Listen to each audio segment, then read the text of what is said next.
श्री गणेश शारदा गुरुभ्यो नमः। अस्मद्गुरुचरणारविन्दाभ्यां नमो नमः। आदित्यादि नवग्रह देवताभ्यो नमः.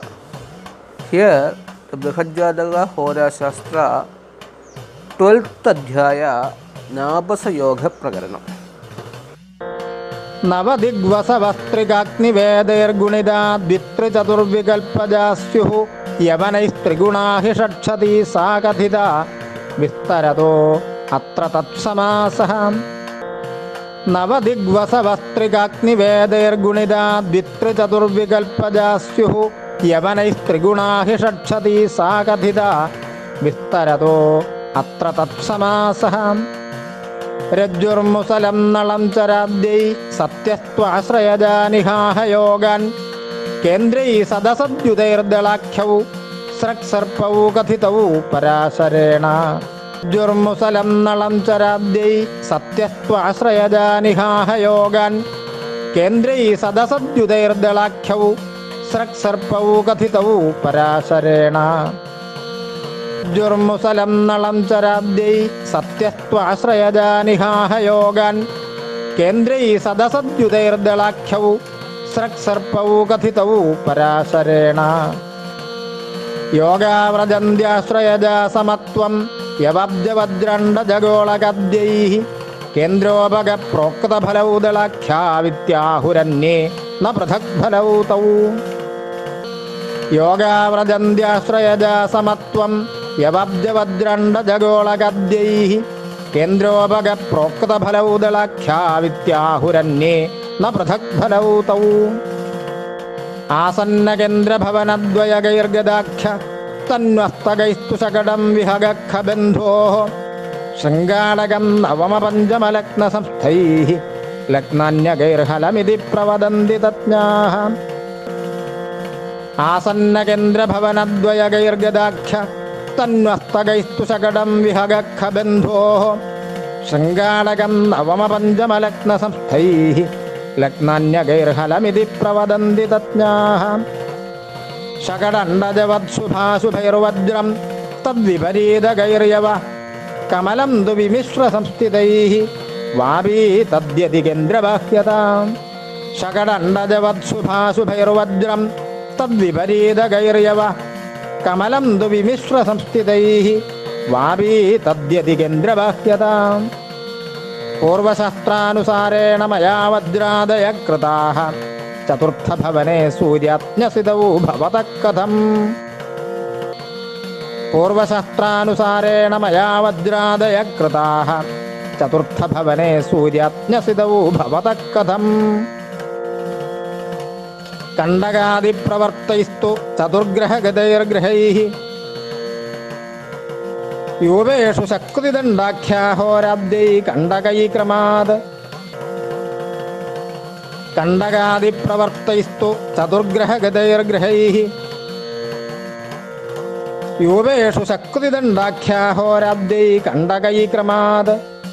नवकूटच्छत्रचापानि तद्वत्सप्तर्क्षसंस्थितैः अर्थचन्द्रस्तु नावाद्यै प्रोक्तादन्यर्क्षसंस्थितैः. नवकूटच्छत्रचापानि तद्वत्सप्तर्क्षसंस्थितैः अर्थचन्द्रस्तु नावाद्यै प्रोक्तादन्यर्क्षसंस्थितैः. एकन्दरगतैरर्थात् समुद्रषड्ग्रहाश्रितैः विलग्नादिस्थितैश्चक्रमित्याकृतिजसङ्ग्रहः. एकन्दरगतैरर्थात् समुद्रषड्ग्रहाश्रितैः विलग्नादिस्थितैश्चक्रमित्याकृतिजसङ्ग्रहः. संख्यायोगा सप्तसप्तर्क्षसंस्थैरेकापायाद्वल्लगी दामिनी च पाशकेदारश्च शूलो युगं च गोलश्च अन्यान् पूर्वमुक्तान् विहाय. संख्यायोगा सप्तसप्तर्क्षसंस्थैरेकापायाद्वल्लगी दामिनी च पाशकेदारश्च शूलो युगं च गोलश्च अन्यान् पूर्वमुक्तान् विहाय. ईर्ष्युर्विदेशनिरतोद्भरुजिश्च रज्ज्वं मानीधनी च मुसले बहुकृत्य सक्तः व्यङ्गस्थिरार्थनिपुणो नलज स्रगुद्धो भोगन्वितो भुजगजो बहुदुःखभक्ष्यात्. ईर्ष्युर्विदेशनिरतोद्भरुजिश्च रज्ज्वं മാനീധനീ ച മുസലേ ബഹുകൃത്യ സക്തഃ വ്യംഗസ്ഥിരാർത്ഥനിപുണോ നളജ സ്രഗുദ്ധോ ഭോഗാന്വിതോ ഭുജഗജോ ബഹുദുഃഖഭക്ഷ്യാത്. ആശ്രയോക്താസ്തു വിഫലാ ഭവന്ത്യന്യൈർവിമിശ്രിതാ മിശ്രായൈസ്തേ ഫലം ദദ്യുഃ അമിശ്രാ സ്വഫലപ്രദാ. ആശ്രയോക്താസ്തു വിഫലാ ഭവന്ത്യന്യൈർവിമിശ്രിതാ മിശ്രായൈസ്തേ ഫലം ദദ്യുഃ അമിശ്രാ സ്വഫലപ്രദാ. യജ്വർത്ഥഭംഗ സതതമദ്ധരുചിർഗതായാം തദ്വൃത്തിഭുക്ഷകടജ സരുജകുദാര ദൂതോടനക്കലഹകൃദ്വിഹഗേ പ്രതിഷ്ഠ ശൃംഗാടകേ ചിരസുഖീ കൃഷികൃദ്ഫലാഖ്യേ.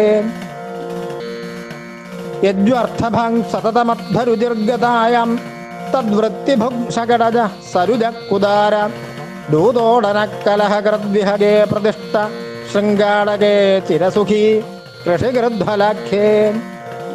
വജ്രന്ത്യപൂർവസുഖിതസ്തു ഭഗോതിശൂര ശൗര്യന്വിതോപ്യഥയവേ സുഖിതോ വയോന്ദ. വിഖ്യാതകീർത്യമിതസൗഖ്യഗുണശ്ച പത്മേ വാപ്യം തനുസ്ഥിരസുഖീ നിധികൃന്നദാതാ. വജ്രന്ത്യപൂർവസുഖിതസ്തു ഭഗോതിശൂര ശൗര്യന്വിതോപ്യഥയവേ സുഖിതോ വയോന്ദ. വിഖ്യാതകീർത്യമിതസൗഖ്യഗുണശ്ച പത്മേ വാപ്യം തനുസ്ഥിരസുഖീ നിധികൃന്നദാതാ. ത്യാഗാത്മവാൻ ക്രതുവരൈർയജതേ ച യൂപേ ഹിംസ്രോധഗുപ്ത്യധികൃതശ്വരകൃദ്ശരാഖ്യേ. നീചോലസക് സുഖധനൈർവിയുതശ്ച ശക്തൗ ദണ്ഡേ പ്രിയൈർവിരഹിത പുരുഷോന്ത്യവൃത്തി. ത്യാഗാത്മവാൻ ക്രതുവരൈർയജതേ ച യൂപേ ഹിംസ്രോധഗുപ്ത്യധികൃതശ്വരകൃദ്ശരാഖ്യേ. നീചോലസക് സുഖധനൈർവിയുതശ്ച ശക്തൗ ദണ്ഡേ പ്രിയൈർവിരഹിത പുരുഷോന്ത്യവൃത്തി. കീർത്യായുധശ്ചല സുഖകൃപണശ്ച നൗജ കൂടേ നൃത പ്ലവനബന്ധനപശ്ചജാത. ഛത്രോദ്ഭവ സ്വജനസൗഖ്യകരോന്ത്യസൗഖ്യ ശൂരസ്തു കാർമുകഭവ പ്രഥമന്ത്യസൗഖ്യഃ. കീർത്യായുധശ്ചല സുഖകൃപണശ്ച നൗജ കൂടേ നൃത പ്ലവനബന്ധനപശ്ചജാത. ഛത്രോദ്ഭവ സ്വജനസൗഖ്യകരോന്ത്യസൗഖ്യ ശൂരസ്തു കാർമുകഭവ പ്രഥമന്ത്യസൗഖ്യഃ. അർത്ഥേന്ദുജസ്സു ഭഗഗന്ധവപു പ്രധാനസ്തോയാലയേ നരപതി പ്രതിമസ്തു ഭോഗീൻ. ചക്രേ നരേന്ദ്രമകുടദ്യുതിരാജിതാഘ്രർവീണോദ്ഭവസ്സു നിപുണ പ്രിയഗീതനൃത്തഃ. അർത്ഥേന്ദുജസ്സു ഭഗഗന്ധവപു പ്രധാനസ്തോയാലയേ നരപതി പ്രതിമസ്തു ഭോഗീൻ. ചക്രേ നരേന്ദ്രമകുടദ്യുതിരാജിതാഘ്രർവീണോദ്ഭവസ്സു നിപുണ പ്രിയഗീതനൃത്തഃ. ദാതന്യകാര്യനിരത പശുപശ്ചദാംനി പാശേ ധനാർജന സുശീല സുഭൃത്യബന്ധു. കേദാരജകൃഷികരസ്സു ബഹൂബഭോജ്യ ശൂരക്ഷതോ വധരുചിർവിധനശ്ച ശൂലേ. ദാതന്യകാര്യനിരത പശുപശ്ചദാംനി പാശേ ധനാർജന സുശീല സുഭൃത്യബന്ധു. കേദാരജകൃഷികരസ്സു ബഹൂബഭോജ്യ ശൂരക്ഷതോ വധരുചിർവിധനശ്ച ശൂലേ. ധനവിരഹിത പാഷണ്ഡീവായുഗേ ത്വഥ ഗോളകേ വിധനമലിനോ ജ്ഞാനാപേദക്കുശില്പ്യലസോടന. ഇതി നിഗദിതായോഗാസാർത്ഥം ഫലൈരിഹ നാഭസ നിയതഫലദാശ്ചിന്യാഹ്യേതേ സമസ്തദശസ്വപി. ധനവിരഹിത പാഷണ്ഡീവായുഗേ ത്വഥ ഗോളകേ വിധനമലിനോ ജ്ഞാനാപേദക്കുശില്പ്യലസോടന. ഇതി നിഗദിതായോഗാസാർത്ഥം ഫലൈരിഹ നാഭസ നിയതഫലദാശ്ചിന്യാഹ്യേതേ സമസ്തദശസ്വപി. Thus ends the 12th chapter of Brihadjataka Hora Shastra Nabasa Yoga, or special planetary combination that have permanent influence and continuous effect on human lives. Knowledge of this chapter will be essential in prediction. Please see, share and subscribe S for Shastra. Thank you.